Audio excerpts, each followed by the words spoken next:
मृत्यु जीवन का सबसे बड़ा सत्य है और इस सत्य से सभी लोग डरते हैं।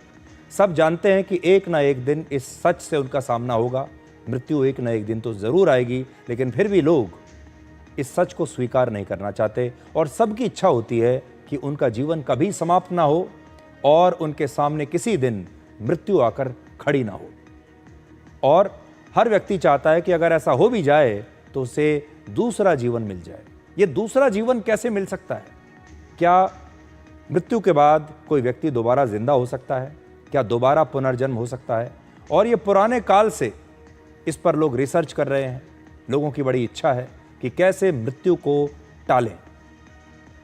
अब तक अगर भारत की बात करें तो आपने करण अर्जुन जैसी हिंदी फिल्मों में पुनर्जन्म की कहानियों को देखा होगा, जिनमें हीरो एक बार मरने के बाद फिर से जन्म ले लेता है। और भी कई फिल्में हमारे यहाँ बनी हैं ऐसी।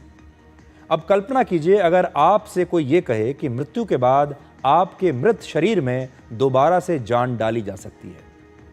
आप अपनी मृत्यु के बाद 1,70,00,000 रुपए खर्च करके एक दिन भविष्य में फिर से जीवित हो सकते हैं, तो आप क्या करेंगे, क्या सोचेंगे? क्या आप इस पर यकीन करेंगे? आज हम इसी कल्पना को आपके लिए डिकोड कर रहे हैं। मृत्यु के बाद जीवन कोई नया विचार नहीं है। सदियों पहले भी इंसान ने मृत्यु को मात देने की कोशिश की थी। और आपको याद होगा मिस्र में जो ममीज के ज़माने से लेकर आज के क्रायोनिक्स तक इंसान की यही कोशिश रही है कि कैसे मृत्यु को हराया जाए। प्राचीन काल में मिस्र में लोगों का मानना था कि मृत्यु के बाद भी जीवन संभव है और वो तब होगा अगर मृत शरीर सुरक्षित रहे। और इसी सोच के साथ ममी बनाई जाती थी। मृत शरीर को एक विशेष प्रकार की औषधियों और बाकी लेपों के साथ सुखाया जाता था। फिर उसे कपड़े में अच्छी तरह लपेटकर हमेशा के लिए संरक्षित कर दिया जाता था। उस समय जो उच्च वर्ग के लोग होते थे वो उनकी मम्मी बनाई जाती थी। जो उस समय के जो राजा होते थे, जो शाही खानदान के लोग होते थे, उन सबको इसी तरह रखा जाता था ताकि वो दोबारा कभी जीवित हो सके। पुनर्जन्म भारत में भी सिर्फ एक मान्यता नहीं है, बल्कि युगों से चली आ रही सनातन संस्कृति का एक हिस्सा है, जो कहती है कि इंसान का शरीर कभी मरता नहीं। इंसान का शरीर मरता है, आत्मा कभी मरती नहीं। आत्मा एक बार फिर नए शरीर में जन्म लेती है और इसी को पुनर्जन्म कहते हैं। पुनर्जन्म अब सिर्फ एक मान्यता या कल्पना नहीं है, अब ये विज्ञान बन चुका है। और जर्मनी की एक कंपनी ने इंसानों को मृत्यु के बाद फ्रीज करके उनकी बॉडी को भविष्य में फिर से जिंदा करने का सपना दिखाया है।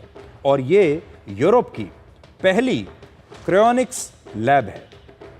क्रायोनिक्स का मतलब क्या है, पहले आप ये समझिए। क्रायोनिक्स एक ऐसी प्रक्रिया होती है जिसमें किसी इंसान के मरने के बाद उसकी डेड बॉडी को -196 डिग्री सेल्सियस के टेम्परेचर में रख दिया जाता है और फिर लिक्विड नाइट्रोजन के बीच उसे फ्रीज कर दिया जाता है ताकि मृत शरीर के अंगों को खराब होने से बचाया जा सके। और जो प्रक्रिया होती है जिससे शरीर खराब होने लगता है, वो प्रक्रिया रुक जाती है। और भविष्य में जब मेडिकल साइंस इतनी तरक्की कर लेगा कि मृत शरीर को दोबारा जीवित किया जा सकेगा, तब फ्रीज किए गए ये शव यानी इन मृत शरीरों को दोबारा से जीवित किया जा सकेगा।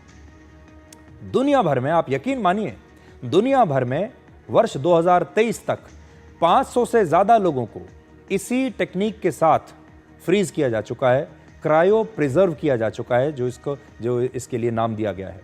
जबकि 1,500 से 5,500 लोगों ने क्रायो प्रिजर्वेशन की सुविधा पाने के लिए खुद को रजिस्टर किया है, पैसा दे दिया है कि जब हमारी मौत होगी तो हमारे शरीर को ऐसे ही रखा जाए। और जब कभी आगे चलकर कोई ऐसी टेक्नोलॉजी आई कि शरीर को दोबारा जिंदा किया जा सकता है, तो हम दोबारा जिंदा होना चाहेंगे। अमेरिका और जर्मनी के अलावा रशिया, चीन और स्विट्जरलैंड में भी क्रायोनिक्स तकनीक पर काम हो रहा है। और मृत शरीर में दोबारा जान डालने का सपना दिखाने के अलावा दुनिया भर में एंटी एजिंग दवाइयां तो चल ही रही हैं, बहुत प्रकार की सर्जरीज चल रही हैं, ऐसे प्रोडक्ट्स पर काम किया जा रहा है जो इंसान की उम्र को जहां है वहीं रोक देंगी। इंसान बूढ़ा नहीं होना चाहता, इंसान अपनी मृत्यु से जितना दूर हो सके उतना दूर रहना चाहता है। इंसान की इच्छा है कि वो 100 साल, 150 साल, 200 साल तक जिए। और दुनिया भर की लैब्स में इस पर बहुत काम चल रहा है, शोध चल रहा है कि मृत्यु को कैसे टालें। और जो इसका मार्केट साइज है क्रायोनिक्स टेक्नोलॉजी का, ये वर्ष 2024 में लगभग 1700 करोड़ का था और एक अनुमान के मुताबिक 2033 तक ये 4400 करोड़ का हो जाएगा।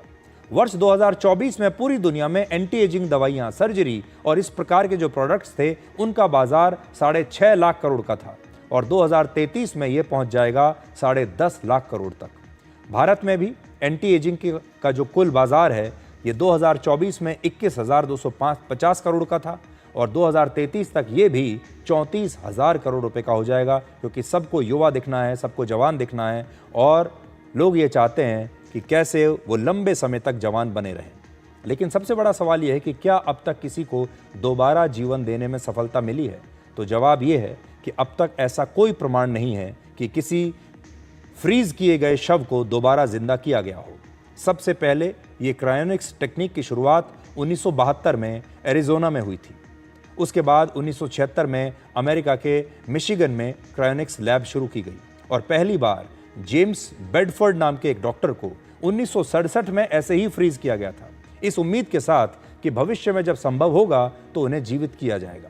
फिलहाल विज्ञान और वैज्ञानिक इस संभावना से इनकार करते हैं कि किसी भी मृत शरीर को जीवन दिया जा सकता है, लेकिन कुछ वैज्ञानिकों का तर्क है कि एक इंसान का दिल निकालकर दूसरे इंसान में ट्रांसप्लांट करना भी एक जमाने में सिर्फ कल्पना था, लेकिन आज हर रोज इंसानों के शरीर में अलग अलग ऑर्गन्स ट्रांसप्लांट हो ही रहे हैं।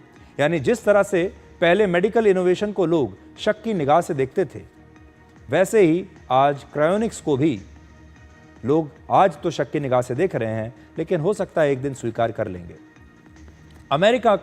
अमेरिका में इस प्रक्रिया को कानूनी मंजूरी मिल चुकी है, लेकिन सिर्फ उस इंसान पर जिसे कानूनी रूप से मृत घोषित किया जा चुका हो और तभी उसे भविष्य में फिर से जीवित किए जाने की उम्मीद पर संरक्षित किया जा सकता है। लेकिन अभी बाकी के जो देश हैं उन्होंने अभी इसे मान्यता नहीं दी है। तो देखिए, ये टेक्नोलॉजी है, दुनिया के अलग अलग देशों में अलग अलग कंपनियां न जाने किस कॉन्सेप्ट पर अलग अलग प्रकार के शोध कर रही हैं, रिसर्च कर रही हैं और उसमें जो सबसे ज़्यादा जो शोध है वो मृत्यु को टालने पर है।